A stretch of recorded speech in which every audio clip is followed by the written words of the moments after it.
É uma história bem conhecida. Você sabe que história conhecida facilita bem a gente aprofundar, e eu queria a tua atenção justamente para isso, em nome de Jesus. Diz assim a palavra do Senhor, Gênesis 13, de 1 a 13. Do Egito, Abraão com a sua mulher e tudo o que possuía subiu em direção ao sul de Canaã. E Ló, seu sobrinho, foi com ele. Abraão havia enriquecido muito e era proprietário de muitas cabeças de gado. Possuía muita prata e ouro também.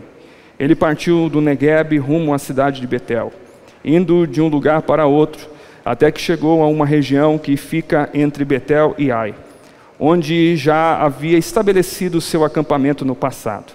Abraão voltou ao altar de que ele mesmo havia edificado e adorou a Deus, invocando o nome do Senhor. Ló, que seguia Abraão, tinha igualmente ovelhas, bois e tendas. A terra, todavia, tornou-se insuficiente para abrigar os dois morando na mesma região. Isso porque possuía muitos bens, servos e animais que a terra não conseguia sustentar a todos. Por esse motivo, os homens que zelavam dos animais de Abraão, brigaram com os que tomavam conta dos animais de Ló. E nessa época, os cananeus e os ferezeus ainda habitavam essas terras. Então Abraão propõe a Ló: que não haja discórdia entre mim e ti, nem desavença entre os meus pastores e os teus pastores, afinal somos irmãos. Vê, toda a terra não está diante de nós? Peço-te, portanto, que te apartes de mim.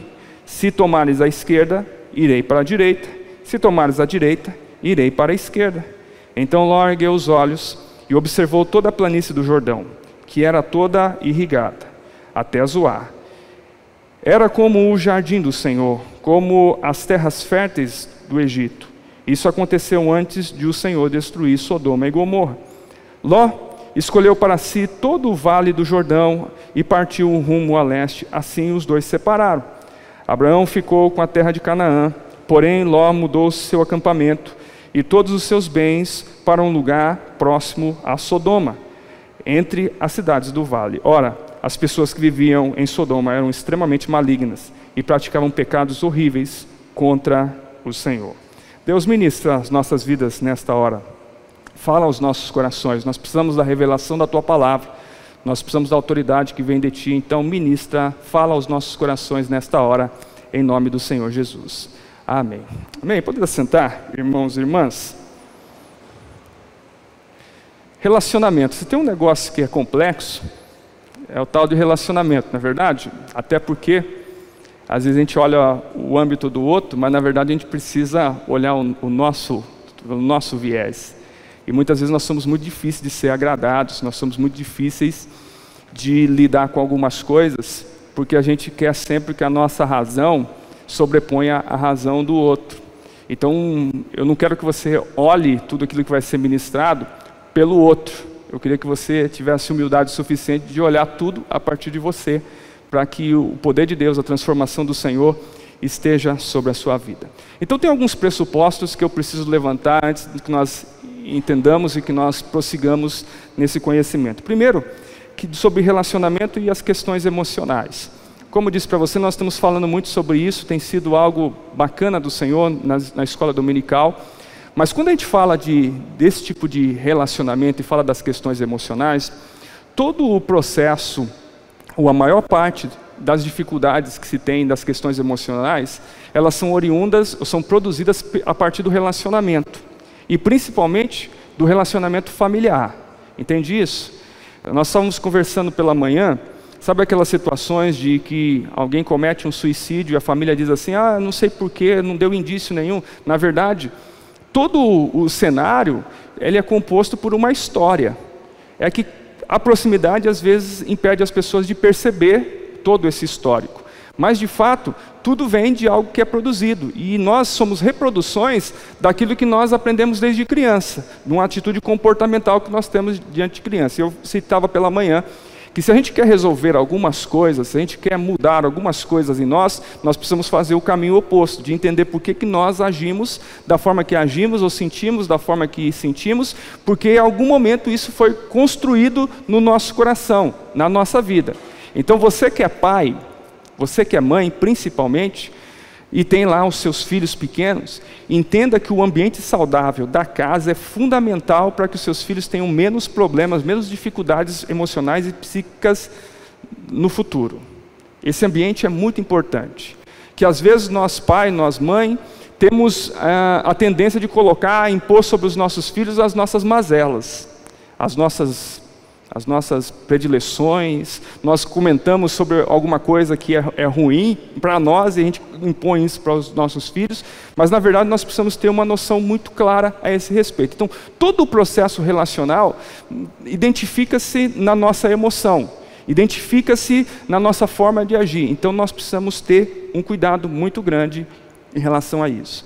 E no texto que nós estamos falando, ele vai citar justamente sobre uma crise, um processo de dificuldade que nós vamos entender.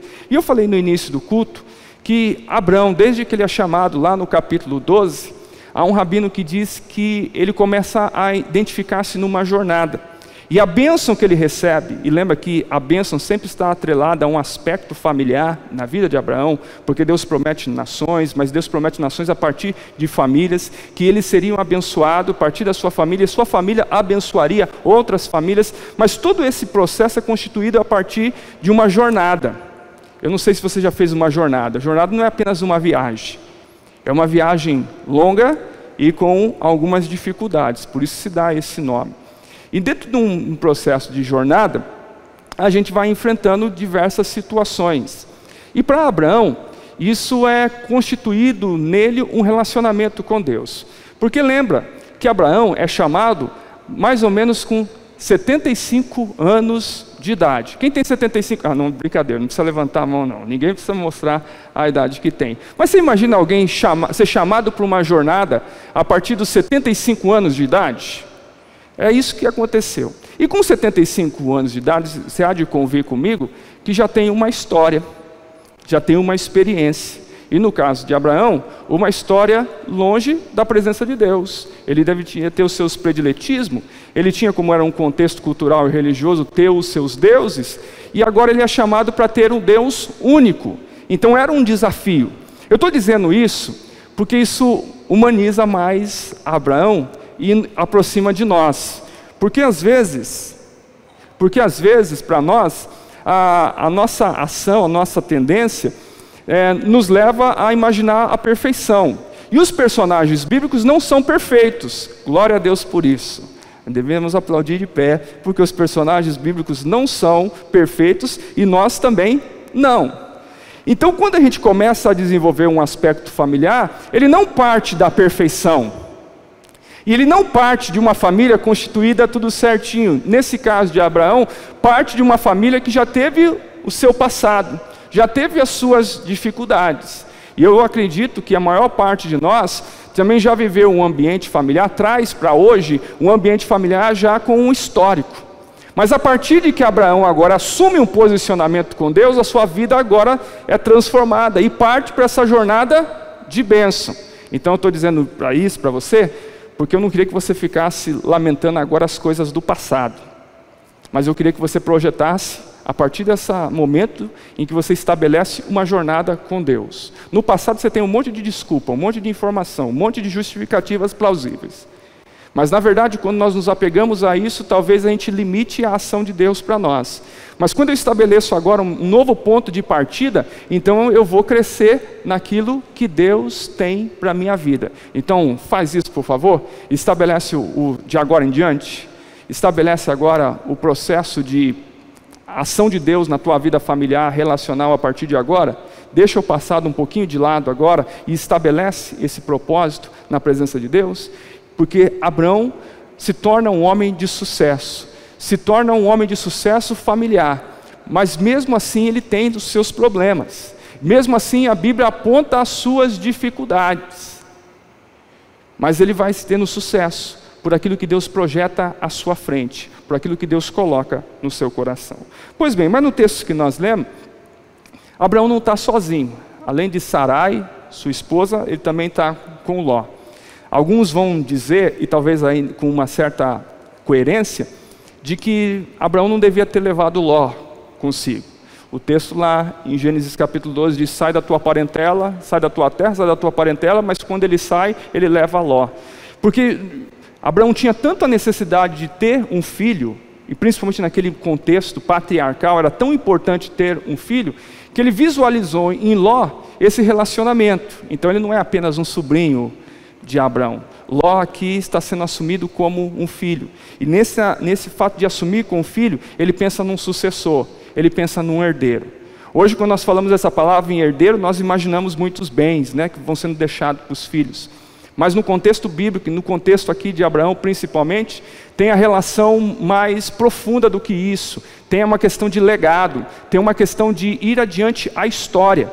Porque no fundo, nós somos chamados para deixar uma história nos nossos filhos, para deixar um legado para aqueles que vão vir depois de nós, para a próxima geração. E esse é o nosso grande desafio. E de novo isso lida na vida de Abraão e de Ló. Tá bom? Então todo relacionamento não é apenas um tio para um sobrinho, mas também o que nós vamos entender é alguém que assumiu Ló, nesse caso, como filho, e começa a desenvolver a sua caminhada. Pois bem, mas só que, como todo relacionamento, Abraão e Ló têm suas crises.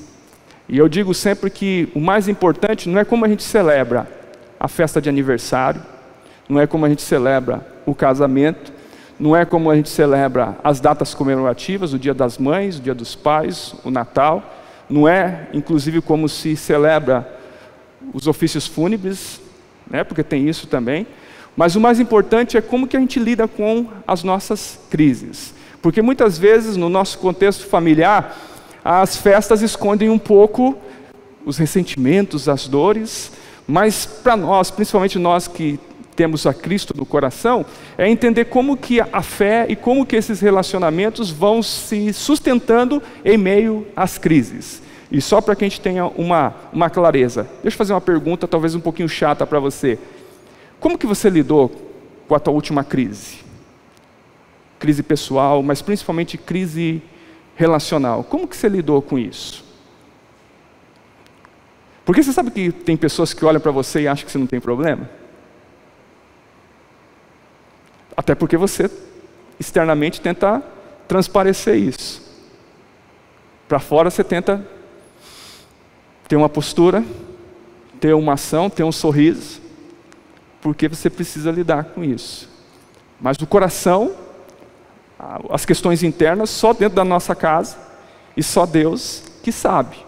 Mas agora, lembra que então não estou falando do teu aspecto exterior, estou falando do teu aspecto interior. Como é que você lidou com a última crise? Tem isso como referência para aquilo que Deus quer trabalhar no seu coração. Ló e Abraão têm uma crise aqui, que num primeiro momento parece que nem está relacionado pessoalmente a eles. Olha só, é um momento de riqueza, eles têm muitos gados, vai acompanhando isso no texto bíblico, nós já lemos, mas vai acompanhando isso. Ele tem muitos gados, tem muita riqueza para a época, era um ambiente muito de valor. Só que a terra que eles estavam vivenciando, talvez a gravura não seja tão clara para nós, porque mostra um ambiente verde, mas a gente sabe do aspecto geográfico que era muito pouco que tinha as relvas, ou os matos, ou os capins da região. Então, a quantidade de gados que ambos tinham começou a ter dificuldade, porque os pastores de Ló queriam melhores espaços, os pastores de Abraão queriam o melhor espaço, e eles começaram a brigar entre si. E aí, essa crise começou a aumentar e chegou aos ouvidos de Abraão e Ló. E quando chega aos ouvidos de Abraão e de Ló, eles agora sentam para tentar resolver essa crise. A pergunta é, o que nós vamos fazer agora? Tem uma crise instaurada. Nós vamos deixar que essa crise invada o nosso relacionamento pessoal? Nós vamos deixar que essa crise nos atrapalhe naquilo que nós temos convivido? Então eles tomam uma decisão, e uma decisão drástica, nós já lemos o texto, de um ir para um lado, de um ir para a direita e o outro ir ao extremo oposto, à esquerda. E eles começam agora a desenvolver a sua vida a partir disso. Então há um ambiente de crise instaurado. E nesse ambiente de crise, tem algumas lições que a gente precisa tomar. Porque lembra bem, as festas nos ensinam muito pouco. Mas são os ambientes, os momentos de crise que forjam o nosso caráter e forjam a nós mesmos naquilo que nós somos como corpo, alma e espírito.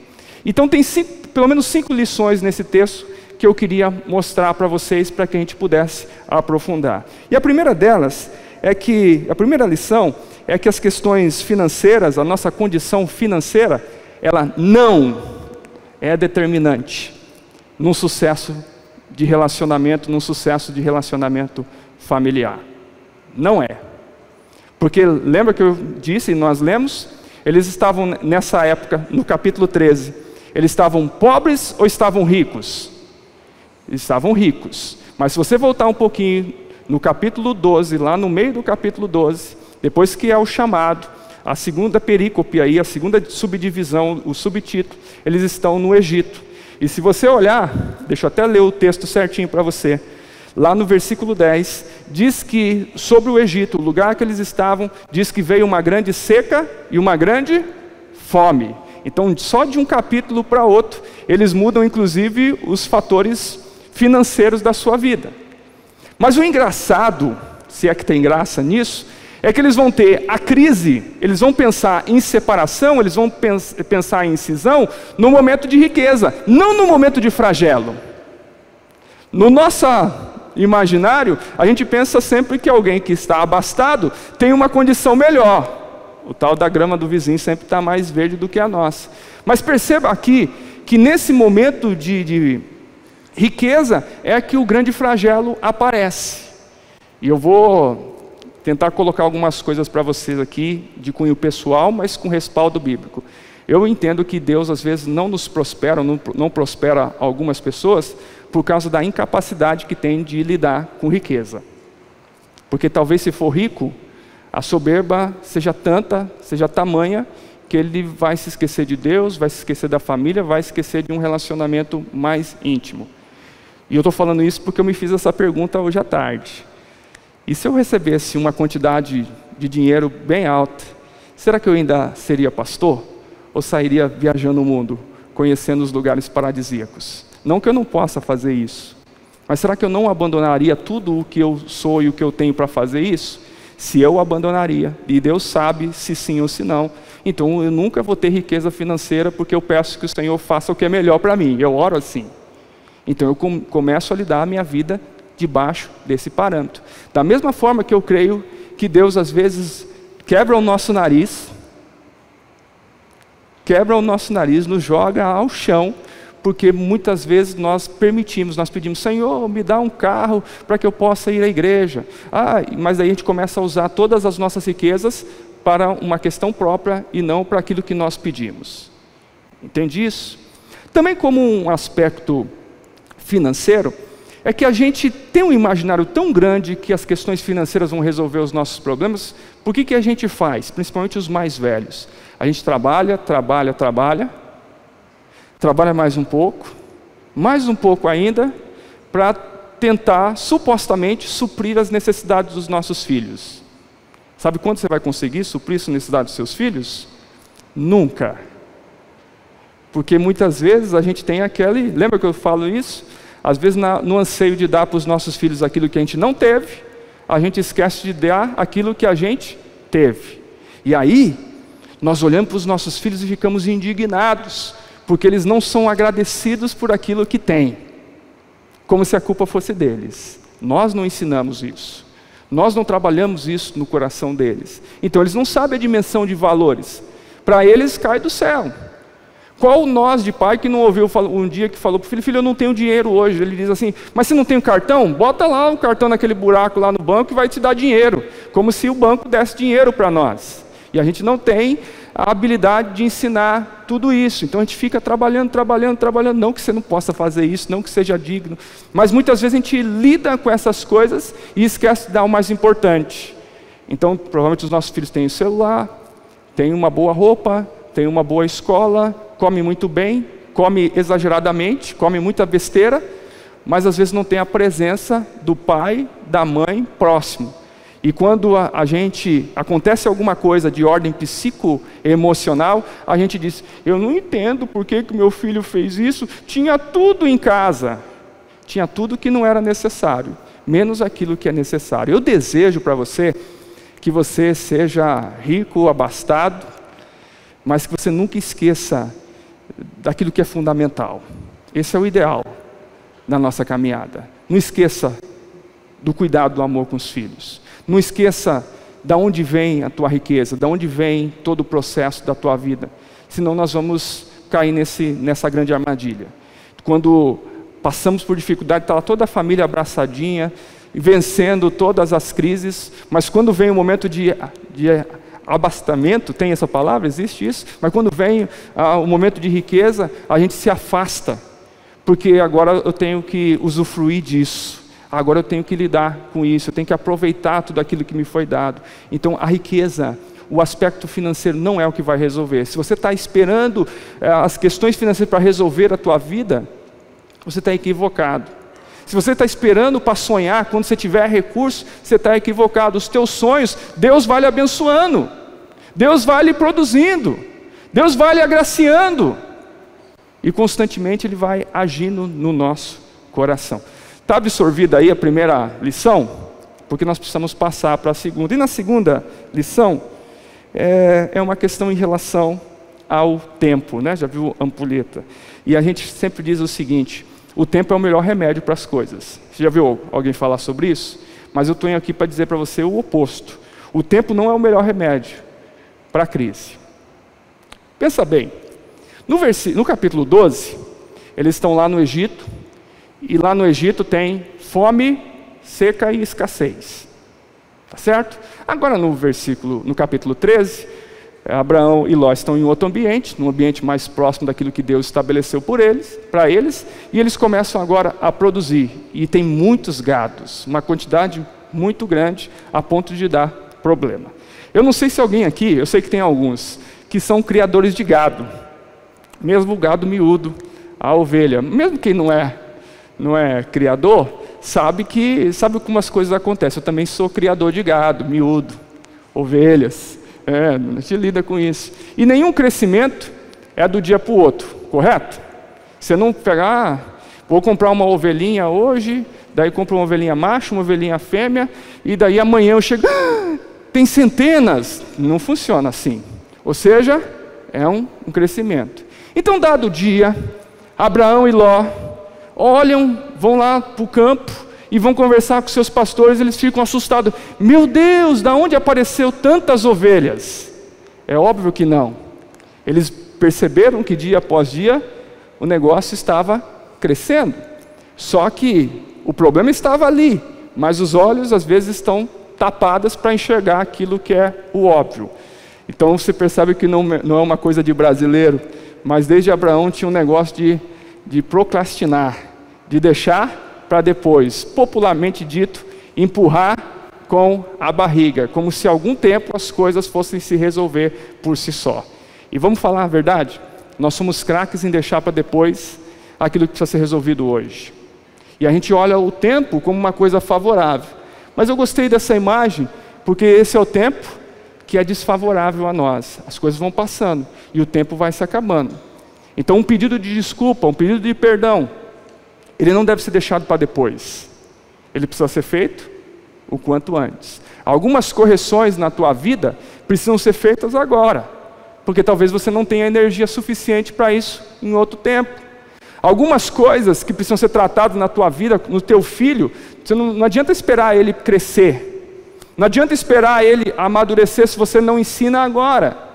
Então essa é uma preocupação que nós precisamos ter. O tempo não nos é favorável, o tempo é desfavorável.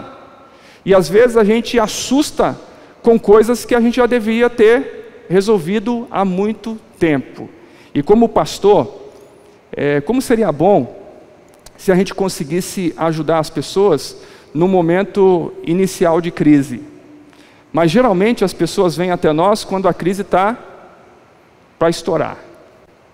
E aí o processo de reversão se torna muito mais duro. Nós falamos também pela manhã, mas não exatamente no dia de hoje, que nós lidamos com algumas questões da ordem por exemplo, de depressão, de crise de ansiedade. E como é bom a gente ter informação. Eu lidei com um caso recentemente de alguém, porque teve a informação, percebeu rapidamente que estava adentrando num processo de crise de ansiedade. E aí ele já procurou oração, procurou pastor, já foi encaminhado e está curado, está restaurado. Olha que benção, porque existe um tempo isso. Se nos primeiros 15 dias consegue lidar com isso, o índice de cura beira os 100%. Mas quando isso vai deixando, é uma bobagem.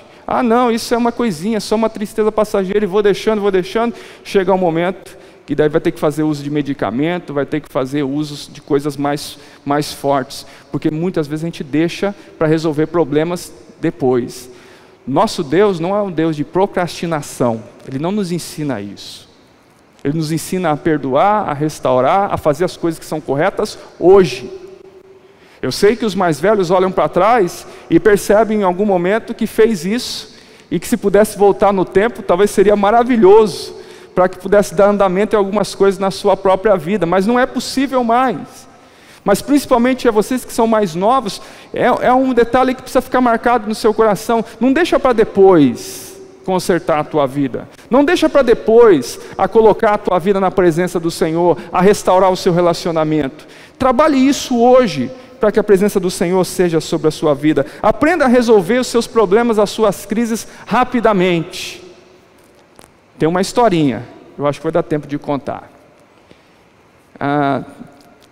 Num sítio, você sabe que eu sou do sítio, né? Da parte de fora do sítio.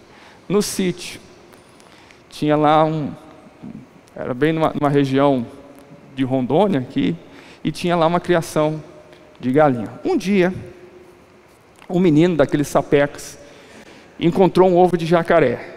Ele quis fazer uma pegadinha com a tal da galinha, e colocou lá para a galinha chocar um ovo de jacaré no meio dos outros ovos.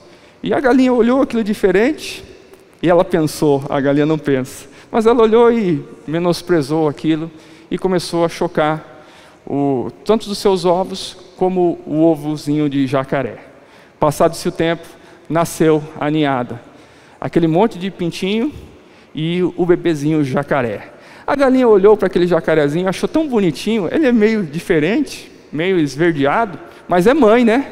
Mãe ama todo mundo, mesmo que seja diferente.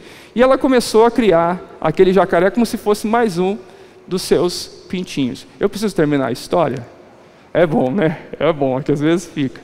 Foi tudo crescendo, aqueles pintinhos começaram a crescer, e o jacarezinho também. Mas um dia o jacarezinho teve fome e comeu os seus irmãozinhos e também a sua mamãe. Era uma coisa óbvia que ia acontecer. Mas muitas vezes nós fazemos a mesma coisa. Nós criamos os nossos próprios ovos de jacaré. Nós criamos aquilo que um dia possivelmente vai nos consumir. Nós alimentamos o pecado, nós alimentamos o mau relacionamento, e nós vamos sofrer com essa própria consequência. Então, não deixa para resolver os seus problemas depois. Resolva as suas crises já, imediatamente. Tudo bem? Vamos para o terceiro? A terceira lição desse texto é que diz assim, que a separação não é uma boa opção. Talvez eu pudesse ser mais enfático. Separação não é uma opção. Porque frequentemente a gente lida como se isso pudesse acontecer. Mas na experiência pastoral, isso é muito traumático. A não ser os casos especificados na Bíblia, isso geralmente é uma coisa muito traumática que a gente tem que estar cuidado. Mas eu quero lembrar vocês, que eu estou falando daqui para frente. Nós vivemos a vida de Abraão, que a partir dos 75 anos, nós estamos deixando os 75 anos anteriores para trás. Nós estamos produzindo daqui para frente. E eu queria que você imaginasse também o daqui para frente. Pois bem, Abraão percebeu que o negócio estava em confusão, e olha como as coisas de relacionamento são complicadas. Parece que o problema é entre os pastores. Então o que Abraão e Ló tinham a ver com a desavença dos pastores? Se fosse só isso, sei lá, mandava os pastores embora, reduzia um pouco o rebanho, era mais do que suficiente para eles, mas não, eles optaram por alguma coisa da separação, o que me remete, talvez, que existisse algum resquício de relacionamento entre eles. E aí, quando Abraão então toma uma decisão. Você vê no texto bíblico que a decisão é por parte de Abraão. Ele diz: olha, não vamos ter confusão entre nós. A confusão já estava. E o medo da crise, o medo de enfrentar a crise, talvez seja uma outra coisa que nós pudéssemos colocar como lição. Então Abraão vai num lugar alto com Ló e diz: olha, está vendo esse campo? Tem muito espaço para a gente. Vamos resolver esse problema? Se eu for para a direita, você vai para a esquerda. Se você vai para a esquerda, eu vou para a direita. Mas vamos nos separar. Mas pensa comigo, alguém que resguarda um sentimento bacana, alguém que resguarda um sentimento de resolução, vai querer ir ao oposto? Um vai morar lá no norte, outro vai morar no extremo sul? Não, vai tentar ter um espaço que seja possível ter um mínimo de convivência. É igual, você já viu falar de separação amigável? Na televisão, né? Porque em outro ambiente eu não sei se existe isso. Porque como que vai ter uma separação amigável se não há um negócio de sentimentos? E quando o sentimento, ou quando aquele relacionamento é rompido, tem que ser quase um robô para não resguardar alguma coisa diferente, né? Então isso tudo é muito bonito na televisão, mas na vida prática não é assim que funciona. Não é assim que as coisas, que a banda toca, vamos colocar dessa forma. O fato é que eles tomam essa posição de separação. Nesse processo de separação, as campinas estão verdes para um lado, então Ló olha para aquela região e fala assim, que dá uma desperta: não, eu quero ir para aquele lugar, é tão lindo, tão maravilhoso. Todavia, contudo, porém, aquela região ficava perto de uma cidade chamada Sodoma, e todos nós sabemos a fama dessa cidade e o fim dessa cidade. E Ló começa a ir em direção. Nós sabemos que Ló acaba em Sodoma, então ele vai para uma região próxima de Sodoma, depois ele vai para uma região mais próxima de Sodoma, depois ele vai para uma região mais próxima ainda de Sodoma, até quando ele percebe, por encanto, ele está lá dentro de Sodoma, o que provavelmente ocasionou que ele perdeu tudo o que tinha, porque como que ele ia levar aqueles gados todos para a cidade? Como que ele ia constituir tudo isso? Por causa de um processo de separação, por causa de um processo a qual ele leva a desistir desse relacionamento. Eu tenho dito aqui na igreja que o mundo todo está constituído para que a gente venha desistir das coisas. E quando eu falo aqui sobre separação, eu queria que você entendesse o ambiente familiar como um todo, porque é fácil a gente lidar a questão conjugal, mas quantos pais têm aberto mão de seus filhos? Não no ambiente físico, ele mora no mesmo lugar, mas que já abriu mão do seu filho faz tempo. Quantas pessoas que estão nessa relação familiar de viver sob o mesmo teto, mas que não conseguem ter o relacionamento? Então o relacionamento está separado, está destruído. Quantas pessoas têm aberto mão dos seus sonhos? Quantas pessoas têm aberto mão de se capacitar? Quantas pessoas têm aberto mão da sua fé, da sua identidade, do seu ministério? Porque muitas vezes acham que separar-se ou desistir é a melhor solução possível. E não é. O caso de Ló evidencia, escancara isso para nós. Ele é colocado numa situação de extremo risco.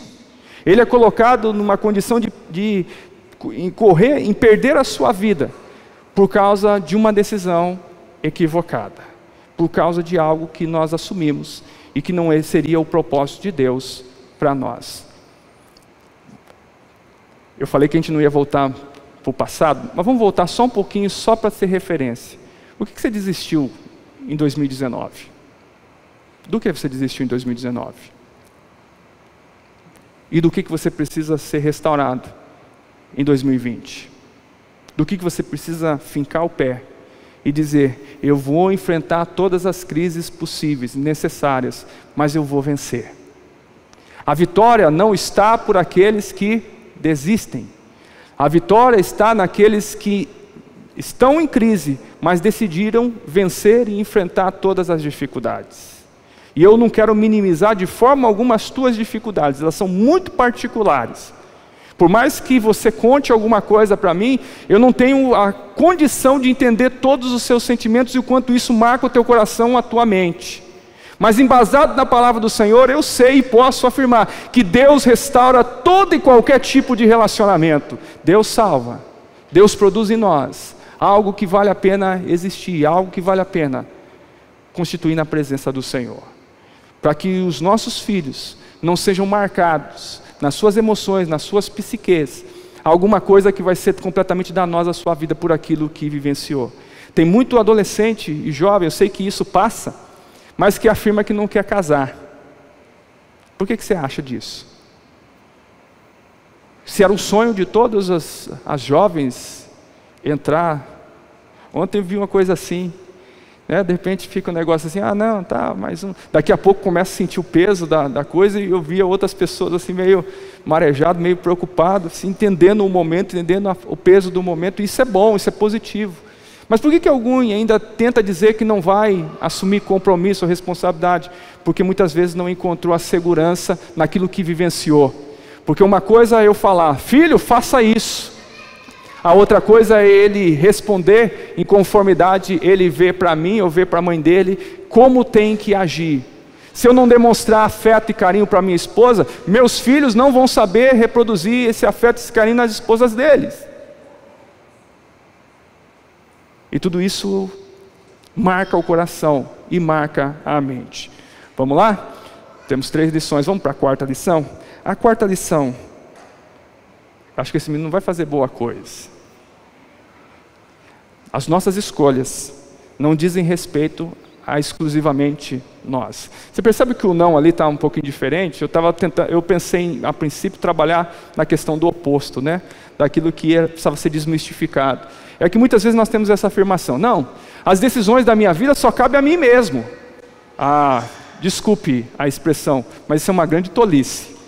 Toda a tua decisão influi na tua vida, mas influi em todo mundo que gosta de você.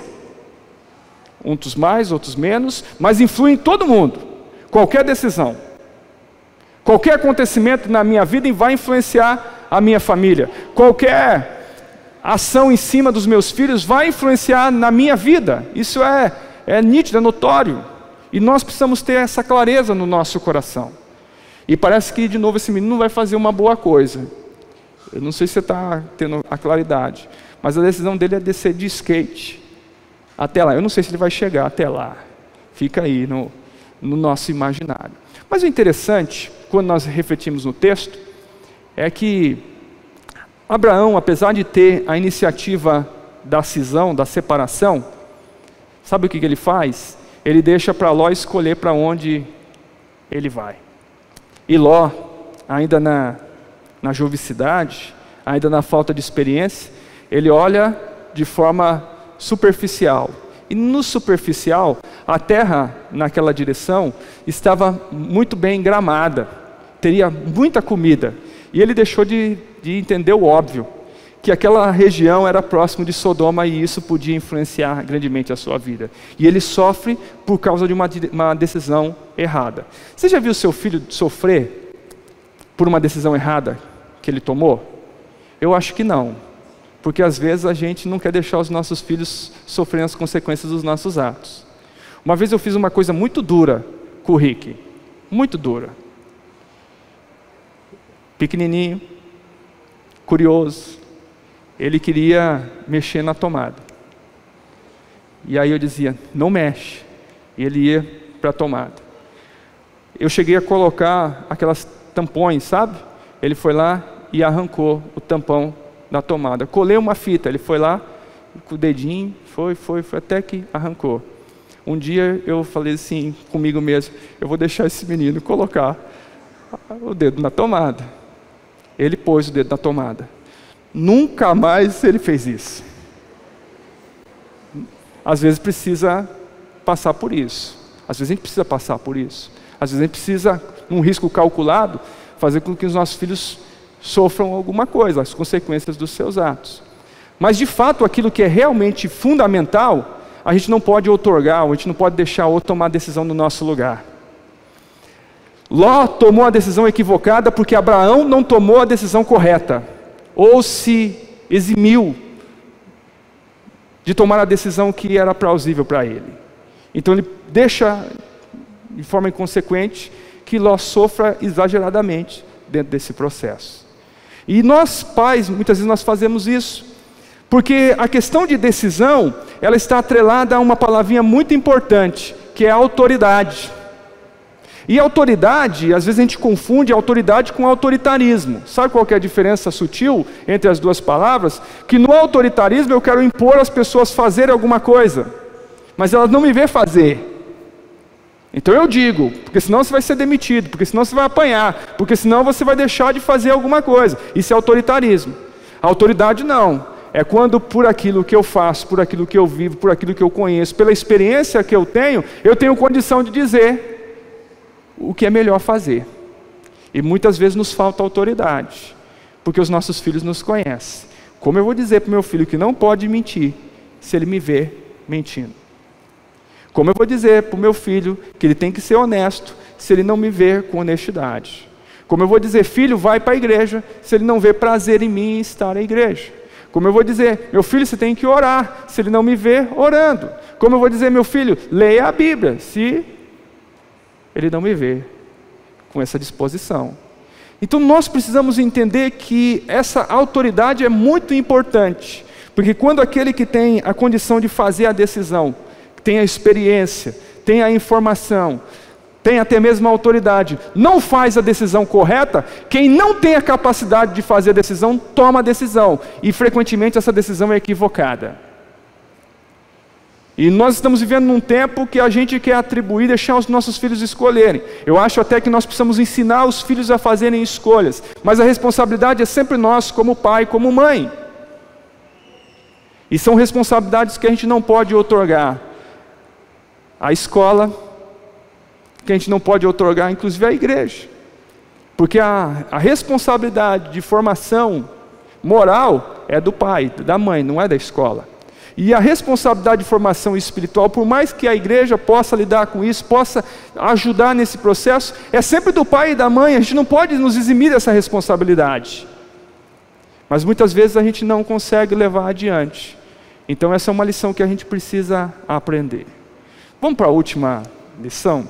A última lição não está exatamente nessa parte que nós estamos falando, mas tem consequência na história. Está mais preciso lá em Gênesis capítulo 18, e a partir do versículo 16 e os versos seguintes. Porque diz assim que depois que Ló chega a Sodoma, então é um momento em que Sodoma é sitiada e Ló fica na mão dos malfeitores. Ele corre risco de vida.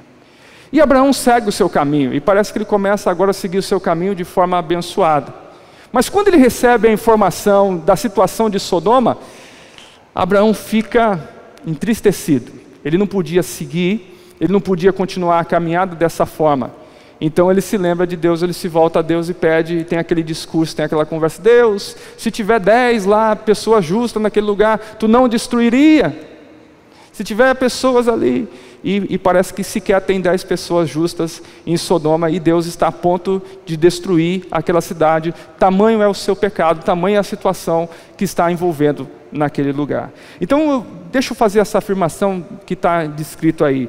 O nosso sucesso, o teu sucesso, não pode custar a segurança dos teus filhos, não pode custar a segurança do teu casamento, não pode custar a segurança da tua casa.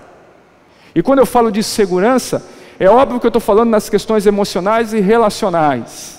Eu só vou ter sucesso real se os meus filhos forem abençoados. Não adianta eu dizer, não, eu tenho um sucesso. Os meus filhos são uma desgraça, mas eu tenho sucesso. Não vai dar, não cola. Eu não vou me sentir bem. Vou lá para uma ilha paradisíaca, meu filho está preso. Quem consegue isso? Não consegue. É humanamente impossível ter isso. Mas eu só vou conseguir lidar a minha vida se os meus filhos estão em segurança, se minha família está em segurança, se a igreja está em segurança, se as pessoas às quais a gente ama estão em segurança. E Abraão então ora ao Senhor. E eu falei da questão dos 10, porque não tinha 10 justos ali, mas por causa da fé daquele homem, Deus livra Ló. Isso só não livra a família inteira, porque a tal da mulher de Ló, que as crianças cantaram aqui, olhou para trás e virou lá um sal grosso. Sal ruim, não dá nem para usar. Entende isso? Como a nossa vida de oração ela é fundamental para que os nossos filhos, para que a nossa família seja abençoada. E como também nós precisamos convir que nós somos muito relaxados na oração, na intercessão. Mobilizar um povo para orar é extremamente difícil. Está difícil hoje mobilizar pessoas a irem aos cultos. Está difícil mobilizar as pessoas a terem uma função. E nós precisamos assumir essa responsabilidade, porque nós seremos cobrados à medida da autoridade que nós exercemos. E eu não posso assumir a responsabilidade no lugar dos teus filhos. Tem hora que até dá vontade, mas não posso. A responsabilidade maior é de cada um em relação aos seus filhos. Mas eu quero não usar um aspecto negativo, mas usar um aspecto positivo. Quando Abraão já começa a orar ao Senhor e pedindo o livramento, e pedindo a segurança de Ló, Deus restaura. Eu não sei a tua condição familiar, eu não sei a condição de que você vê os seus filhos, mas a partir do processo que nós começamos a orar, Deus manifesta a sua graça. E diz que os nossos filhos podem se afastar de nós, pode não ouvir as nossas palavras, pode não ouvir os nossos conselhos, mas eles não podem ir em nada com a nossa oração. Então há poder em tudo isso e nós precisamos lidar com essa ação. Vamos tentar rememorar aqui? Será que eu vou conseguir? Primeira coisa, não espere que as questões financeiras resolvam os teus problemas. Segunda coisa, não acha que o tempo é melhor remédio. Nem acha que a separação é uma solução para tudo isso. Está faltando uma, qual é? Vou ter que voltar aí, tá vendo? Entenda que as nossas escolhas, elas sempre refletem em alguém. E vai refletir sempre naqueles que têm menos condição de lidar. E por fim, você não vai ter sucesso se a tua família não for abençoada. Olha só, o teu sucesso não está em quanto você tem no banco. O teu sucesso não está em quantos seguidores você tem no Facebook, ou no Instagram, ou qualquer outra mídia. O teu sucesso não está na tua vida profissional. O teu sucesso está na tua família. Alguém pode afirmar que tem sucesso realmente é na situação que se encontra a sua família. E é tão louco isso que as pessoas trocam isso de direção. O pastor Dionísio frequentemente fala sobre isso, né? E eu acho que ele tem razão de ter orgulho por isso, porque não é fácil. Não é fácil sequer pastor ter filho na igreja, imagina pastor. E eu tenho sim orgulho da história que ele tem. Se criticam ou não, se elogiam ou não, isso não é problema meu. Mas realmente ele se torna um homem de sucesso quando toda a sua família está na presença do Senhor. E isso não é fácil. E nós precisamos ter essa visão. Sabe, jovem, sabe, você mulher, você homem, o teu sucesso familiar, eu imagino, é quando você estiver bem velhinho, com a metade da idade do Getúlio, mais ou menos, e você senta assim na área, você começa a desfrutar do histórico, da geração, e vê assim, olha lá os netos, os bisnetos, os tataranetos correndo, desenvolvendo a sua vida, desenvolvendo sua família, desenvolvendo o seu ministério, estando na igreja. É isso que eu tenho por conceito do que é sucesso. Eu não sei se você tem alguma coisa diferente disso, mas biblicamente é isso que eu consigo enxergar. Você conseguir ver isso, você conseguir sonhar, não apenas na sua geração, mas marcar geração após geração as bênçãos do Senhor. Mas para que isso aconteça, nós precisamos que a nossa casa, a nossa estrutura familiar, a nossa estrutura relacional, seja um ambiente de segurança emocional e espiritual. Como que você dá segurança emocional a uma casa? Desenvolvendo aquilo que você é, valorizando, amando, respeitando, perdoando. Você, casal, sendo referência para os seus filhos, você vai constituir aí uma segurança emocional. Como é que se constitui uma segurança espiritual? Orando, ensinando, zelando, indo à igreja, desenvolvendo uma vida na presença do Senhor. Esse é o segredo, e eu vou dizer, o único segredo, para que você tenha sucesso na tua vida, para que você tenha sucesso nos teus relacionamentos. Fora disso, você não vai conseguir. Mas entendendo isso, nós vamos desenvolvendo o melhor que Deus tem para a nossa vida.